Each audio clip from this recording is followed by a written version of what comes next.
The video game industry. Where did I leave off on you last? Well, I kind of left off with the why you guys are so violent sometimes. That could be one of them. But today it kind of answers the question.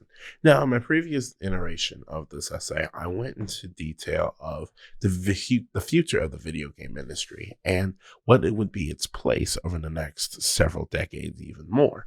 However, there was a question I briefly got into that I would like to further explain in this video.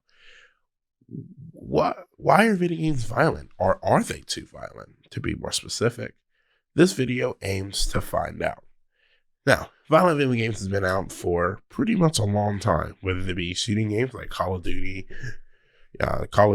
or Grand Theft Auto, or things of that nature, fighting games like UFC, or new generation video games that are deemed violent, such as Fortnite and Minecraft and things of that nature. However, it does beg the question, is it too violent? I have found 3 articles that kind of prove that it isn't, because I think that it is truly your own discretion that if there is a violent video game out there, that you take the necessary precautions and causes, as I stated in my original video. But this kind of gives some facts and feedback in my findings. To begin, we have my first article that is in a tribute to the American Psychology Association, written by Dr. Craig Anderson. He details in his results that was taken back in 2003, so wow, that really makes me feel old, saying that violent video games research has yielded mixed results. It only affects a small fraction of players. Interesting thing on that in 2003, and then unrealistic gameplay is completely safe for adolescent and older youth. So, right around that 16 to 25 range, give or take. But that is definitely some significant findings, especially back then in 2003, where at the peak of, the first big boom of the period, of course, the PS2 was just out there. The N64 was just getting ready to finish up its lifespan. The GameCube, like 3 to 4 games that I don't have now. But, those games right there had gaming systems had just came out, and those were the true first prime years, and when video games became a hotbed of discussion as a problem in certain cultures in certain parts of the world. Now, secondly, I want to bring you to an article written associated with Howard University, and although the author is not named, they found these findings according to students at Harvard University in 2010. Most of the researching tests that federal crime statistics had decreased since 1996, since the start of the violent video games trend, which is definitely interesting to say so in 2010, especially before school shootings started to rapidly increase across the nation, and the more advancement of different video games at that particular point in time. And also, parents can be more cautious with them as well, as one of the advices that was given to them.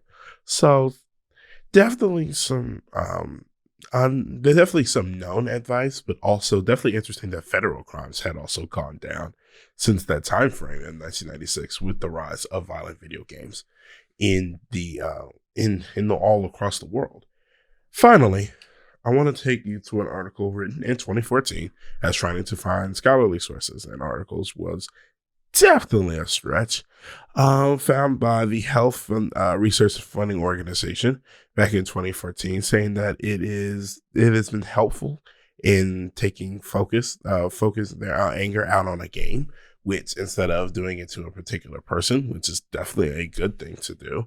Also, it states that violent video games, killing and hurting people seems like fun in these games, and definitely something they want to duplicate in the world, which is a good thing as well. And also that bullying and assault may not happen in neighborhoods, but also in schools, and playing violent video games is considered a main contributor for an increase in cases requiring bullying in school. So it kind of gives you both a perspective of things that it's pros and its cons, because it's definitely not all pros and it's definitely not all cons, and kind of give you a basis of the basis of both in terms of what it can and what it cannot do. And I definitely think that is definitely a conversation that will most likely continue over the next 25 years or so.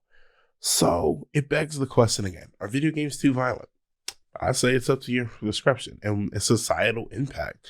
Yes, it affects some and it affects others in completely different ways. And I believe that if we want to be able to continue to have these type of games, I definitely think that there needs to be more warnings and definitely some more things that you have to do to buy these type of games. Because obviously it's easier to buy video games now, especially compared to back then, because of course you have the you could buy games off of the gaming system online and things of that nature. But I definitely think that going forward, I definitely think there'll be some different ways that you could purchase these games where that it can be confidential and safe for the users and parents of kids that buy or want their kids to have violent video games. And this concludes this video. Thank you so much, and I will catch you next time, hopefully with a better vocal cords.